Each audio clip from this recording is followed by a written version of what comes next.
जय गुरु जी के चरणों में कोटि कोटि नमन। अनंतम अनंतम शुक्राना। संगत जी, आज है कर्म का पाठ पढ़ाने वाले का जन्मोत्सव। आज है गीता के ज्ञान को बांटने वाले का जन्मोत्सव।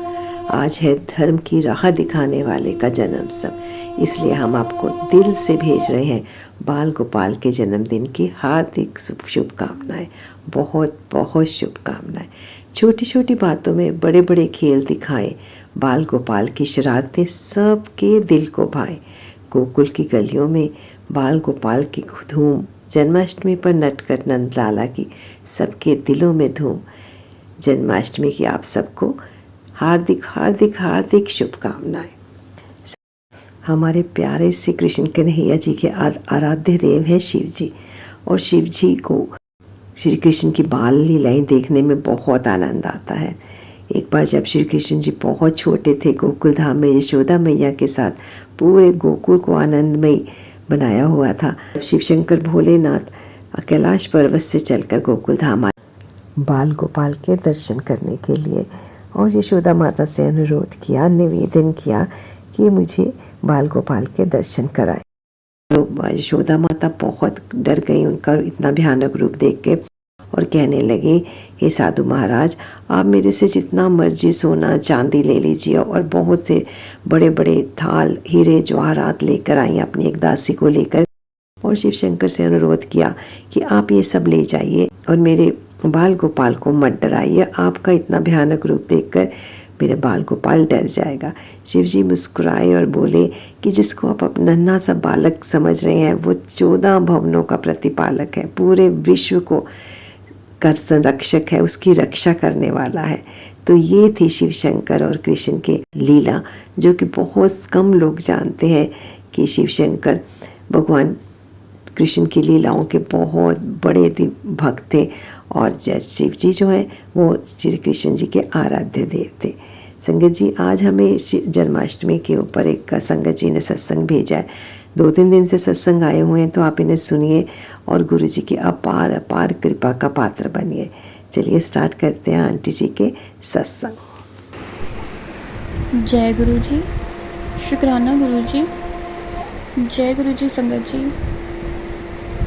गुरु जी ने मेरी 7 दिन सत्संग शेयर करने की फिर से सेवा लगाई है संगत जी, तो उसमें मेरा ये दूसरा शुक्राना सत्संग है। तो जय गुरु जी। हम गुरु जी का सत्संग मंत्र जाप से शुरू करते हैं। ओम नमः शिवाय, शिव जी सदा सहाय। ओम नमः शिवाय, गुरु जी सदा सहाय। संगत जी, जैसे मैं जब भी सत्संग सुनती हूँ तो उसमें बताते हैं कि फैमिली में से अगर कोई एक मेंबर भी गुरुजी के बड़े मंदिर जाता है तो गुरुजी पूरी फैमिली को ब्लेस करते हैं।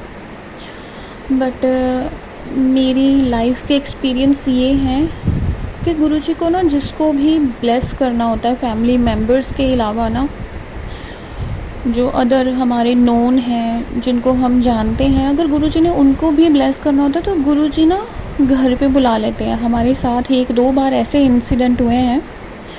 हमारे जानने वाले ही हैं, मैं उन्हें भैया बुलाती हूँ, मुझसे बड़े हैं, मेरे बड़े भाई जैसे हैं वो। तो एक बार उन दोनों ने ना हमारे घर पे आना था, भैया भाभी ने। तो गुरुजी ने कहा था कि आज तेरे का और 2 मेहमान आएंगे, मैं उन्हें दा कल्याण करना है।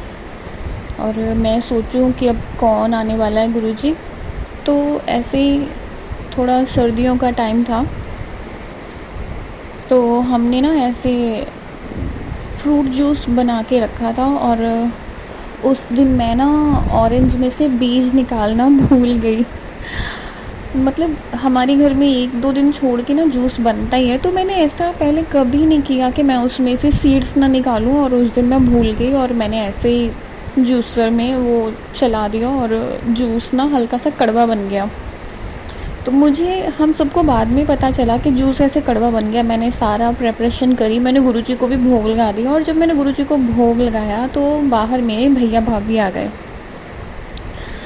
तो हमने अभी भोग लगाया ही था, तो हमने जैसे वो आए, बैठे, बातें करी, और मैंने वो गुरुजी को जो भोग लगा था जूस, वो कुछ टाइम बाद उठा के ऐसे सब मिक्स करके सबको दे दिया।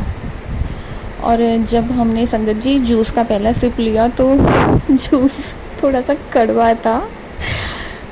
तो मम्मा ने मुझे बोला कि तुमने ये क्या किया, तुमने ऐसे बिना सीड्स के ब्लेंड कर दिया। मैंने सोचा मम्मा हाँ आज मैं ना भूल गई। तो मेरे भैया बोलते हैं वो कि कोई बात नहीं, मेरे लिए कड़वा जूस अच्छा है, मुझे डायबिटीज़ है। जय गुरु जी, शुक्राना गुरु जी। गुरु जी ने मेरे भैया के शुगर लेवल नॉर्मल करने थे, तो संगत जी उन्होंने कड़वा जूस बनवाया उस दिन और उनको ब्लेस किया और वो एकदम आराम से पी गए। हम बैठे, हमने गुरुजी की बातें करी। वो इतनी ज़्यादा मतलब गुरुजी से अटैच्ड हो गए, इतने ज़्यादा उनकी ना सत्संग सुन के इम्प्रेस हो गए। और ऐसे ही गुरुजी ने दोबारा फिर से उनको हमारे घर बुलाया। इस बार वो किसी और काम से आए थे। तो संगत जी आई थिंक 2-3 दिन ना वो मतलब जल्दी जल्दी आते रहे। और आप बिलीव करना, गुरुजी को ना उन्हें ब्लेस करना था। जो भी हम शाम का भोग लगा रहे थे, चाहे हम शरबत बना रहे थे, नींबू पानी, कुछ भी था, और उसमें उनका शेयर होता था और वो एग्जैक्ट टाइम पे पहुंच ही जाते थे। तो जय गुरुजी, शुक्राना गुरुजी। गुरुजी ने मेरे भैया को भी ब्लेस करना था। संगत जी हमें पता था कि उनका एक्सीडेंट हुआ है, बट इतना बुरा एक्सीडेंट हुआ था हमें पता नहीं था, बट मेरे गुरुजी जानते हैं। तो गुरुजी का गुरुजी का उनका कल्याण करने का था मन, तो गुरुजी उनको जल्दी जल्दी बुला रहे थे। और जब वो हमारे घर आए तो घर आके उन्होंने बताया कि उनकी आधी बॉडी ना एकदम डैमेज हो चुकी है। तो हमें ना बड़ा मन को ऐसे हुआ कि मैंने फिर उनसे कहा आप ऐसा करो कि हम ना गुरुजी के ना बड़े मंदिर चलते हैं। तो वो ऐसे रो पड़े कि जैसे मैंने अपनी बातें बताई कि गुरुजी ऐसे ऐसे करके ब्लेस करते हैं, ज़िंदगियाँ ब्लेस करते हैं मेरे गुरुजी। मैं संगत जी हमारे घर में जो भी गेस्ट आता है ना, आजकल का हमारा टॉपिक सिर्फ गुरुजी के अराउंड होता है और कुछ नहीं होता। तो उन्होंने ऐसे ही बताया कि उनके मुँह से ऐसे ही निकल गया कि पता नहीं ज़िंदगी मेरी कितनी बची है, तो मेरी सोच है कि मैं जल्दी से अपनी बेटियों की शादी कर दूँ। तो मैंने उनसे कहा, वो ऐसे कह के ना वो रो पड़े। तो मैंने कहा भैया नहीं, ऐसा करते हैं हम ना मेरे गुरुजी के मंदिर चलते हैं, मेरे गुरुजी के बड़े मंदिर। तो उन्होंने कहा हाँ, जाने से पहले उनके भी दर्शन कर लो। तो मेरा रिप्लाई ये था कि नहीं, आप जाओगे नहीं, क्योंकि गुरुजी आपको बुला बुला के ब्लेस कर रहे हैं, वो आपको ज़िंदगी देना चाहते हैं। तो संगत जी अब हम उनको साथ में लेके ना बड़े मंदिर जाएंगे, और वो मान भी गए कि हाँ वो जाएंगे बड़े मंदिर ना। तो जय गुरुजी, शुक्राना गुरुजी। उस दिन जब वो मेरे भैया हमारे घर आए तो उनको ये पता था कि मेरे बर्थडे पे हमारे घर में जो सेवा सत्संग है वो होने वाला है, बट उन्हें ये नहीं पता था कि सेवादारों की वजह से ना वो कैंसिल हो चुका है। तो जब उन्होंने पूछा कि ऐसे ऐसे करके सत्संग पे हम आ नहीं पाए, तो मेरी मम्मा ने उन्हें थोड़ा बहुत बताया।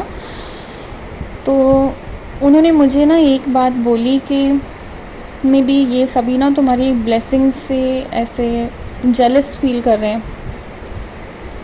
और इतनी अच्छी बात कही उन्होंने मुझे संगत जी कि ए फूल, तू अपनी खुशबू छुपा ले, नहीं तो सूख जाएगा, ये कलयुग है, तू ख़त्म हो जाएगा।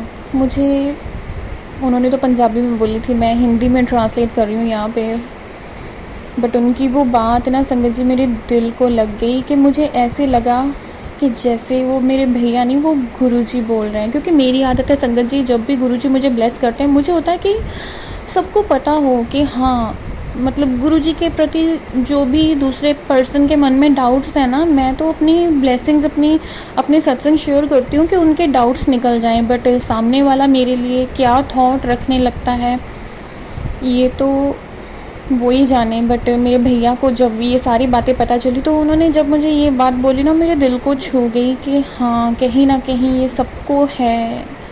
क्योंकि पहले भी मेरे सुनने में आया था कि तुम्हारे साथ ऐसे कैसे हो सकता है, हम इतने सालों से जुड़े हुए हैं संगत जी। चलो कोई नहीं, मेरे गुरुजी हैं, वो सब देख लेंगे। तो आज का शुक्राना सत्संग इतना ही। मैं कल फिर से अपना शुक्राना सत्संग लेके आऊँगी। आज का शुक्राना सत्संग हम यहीं विराम करते हैं। ओम नमः शिवाय। शिवजी सदा सहाय। ओम नमः शिवाय। गुरुजी सदा सहाय। जय गुरुजी। शुक्राना गुरुजी। अनंतम अनंतम शुक्राना गुरुजी। जय गुरुजी। जय गुरुजी। शुक्राना गुरुजी। जय गुरुजी। संगत जी, संगत जी, ये मेरा शुक्राना सत्संग है। मैंने गुरुजी ने मुझे एक सत्संग में सुनवाया कि हमें जब हम शुक्राना सत्संग शेयर करते हैं तो हमें उनकी गिनती नहीं करनी चाहिए। वो आंटी बता रही थी कि जब गुरुजी हमें ब्लेसिंग देते हुए गिनती नहीं करते हैं तो हमें भी उनके शुक्राने की गिनती नहीं करनी चाहिए। जय गुरुजी। शुक्राना गुरुजी। संगत जी, मैंने पहले भी गुरुजी ने मुझसे 7 दिन अमृत वेला में लगातार शुक्राना सत्संग शेयर करवाए हैं। और अब जबकि गुरुजी ने मुझे ये मेरी कैंसर की बीमारी के बारे में बताया तो गुरुजी ने मुझे फिर से यही हुक्म दिया कि मुझे 7 दिन लगातार अपना शुक्राना सत्संग शेयर करना है। तो जय गुरुजी। शुक्राना गुरुजी मुझे ये सेवा देने के लिए। मैं संगत जी अपना शुक्राना सत्संग गुरुजी के मंत्र जाप से शुरू करना चाहूँगी। ओम नमः शिवाय। शिवजी सदा सहाय। ओम नमः शिवाय। गुरुजी सदा सहाय। जय गुरुजी। संगत जी, गुरुजी की रहमतें तो इतनी ज़्यादा हैं कि बहुत बार तो ऐसा होता है कि मैं ना भूल भी जाती हूँ। मुझसे छोटे छोटे जो सत्संग होते हैं ना, कई बार मैं जब सत्संग शेयर करती हूँ तो मुझसे छूट भी जाते हैं। तो जैसे मैंने अपने लास्ट सत्संग में बताया था कि कैसे जब हम सत्संग में गए तो मेरी एक फ्रेंड की वजह से मेरा बहुत मूड अपसेट हुआ। मैं घर आके ना मैं गुरुजी के पास मैंने अपना सारा ऐसे ना मतलब जो मुझे फ़ील हुआ, मैं अपना दर्द सारा गुरुजी के पास ऐसे रोई। मैं ना सारा अपना मन हल्का किया मैंने गुरुजी के पास। और नेक्स्ट मॉर्निंग भी ना मेरा मूड ऐसे अपसेट ही था संगत जी। तो मैं सुबह उठी, मैंने चेंज वगैरह किया और मैं फिर से गुरुजी के पास चली गई। और मैं अकेली बैठी, मैंने गुरुजी से ना अपने मन की एक एक बात कही कि गुरुजी कि मेरी ज़िंदगी में मतलब आपको तो पता ही है जो भी दिक्कतें हैं उसकी वजह से उसने मुझे कितना नीचा फ़ील करवाया। और मैं संगत जी गुरुजी के साथ अपनी ना सारी ऐसे फीलिंग्स शेयर करके ना मैं ऐसे छत पे अपने डॉग्स को घुमाने के लिए लेके चली गई। तो आप बिलीव करना संगत जी, गुरुजी ना मेरे पास ऐसे बटरफ्लाई रूप में गुरुजी ने मुझे दर्शन दिए। जय गुरुजी। शुक्राना गुरुजी। मुझे सबसे पहले छत पे ना काफ़ी बड़े साइज़ की बटरफ्लाई, ब्लैक वाइट और गोल्डन कलर्स थे उसमें। और मैं इसी कलर के गुरुजी के ना चोले के स्वरूप के साथ ना मैं बातें करती हुई गई थी। और उसी चोले में गुरुजी बटरफ्लाई रूप में मुझे दर्शन देने आ गए। जय गुरुजी। शुक्राना गुरुजी।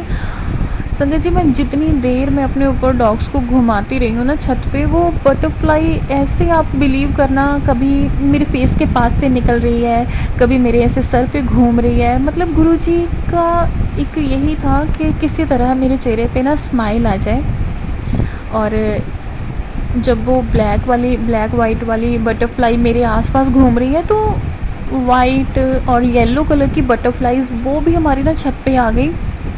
हमारे ना छत पे थोड़े बहुत ना प्लांट्स हैं, मोस्टली तो इस बार ख़राब ही हो गए क्योंकि मैं ठीक नहीं थी। तो वो प्लांट्स के इर्द गिर्द ऐसे ना मंडरा रही थी और वो जो ब्लैक वाली बटरफ्लाई थी ऐसे ना जाके प्लांट्स पे बैठ गई। मेरे मन में आया कि मैं ना उसे टच करके देखूं। तो मैं ऐसे बातें करते करते मैंने कहा गुरुजी मैं प्लीज़ एक बार आपको ऐसे टच कर लूं। संगत जी, जब हम ऐसे बटरफ्लाई को छूने जाते हैं ना तो वो उड़ जाती हैं। आप बिलीव करना, वो मेरे गुरुजी मुझे ब्लेस करने आए थे ना, तो मैंने पहली बार अपनी लाइफ में ऐसे बटरफ्लाई को टच किया। मैं 1-2 बार उसको टच किया और वो वहीं के वहीं बैठी रही। जय गुरुजी। शुक्राना गुरुजी, मेरा इतना ज़्यादा ख्याल रखने के लिए, मेरी हर बात को इतना मान देने के लिए बहुत बहुत शुक्राना मेरे गुरुजी। संगत जी, गुरु जी का हमें ये भी हुक्म हुआ है कि हमें अपने घर में ना तुलसी का एक प्लांट लगाना है। मतलब हमारे घर में पहले भी है तुलसी, बट अब गुरु जी ने बोला है कि हमें तुलसी का भी पौधा लगाना है। और अभी उन्होंने एक दो सत्संग में मुझे सुनवाया कि हमें अपने घर में गुलाब के फूल फिर से लगवाने हैं, क्योंकि हमारे पहले प्लांट्स ख़राब हो गए थे। तो गुरु जी ने तो हमें ये लगवाने के लिए बोला है। अब प्लांट्स हम अरेंज कराएंगे। तो हर बात के लिए गुरु जी का शुक्राना है संगत जी, हर बात के लिए। और जिस दिन से गुरु जी ने मुझे मेरी इस बीमारी के बारे में बताया, संगत जी आप बिलीव करना, इतनी ज़्यादा बटरफ्लाइज़ मुझे नज़र आ रही हैं। मेरे गुरु जी इतना ब्लेस कर रहे हैं मुझे।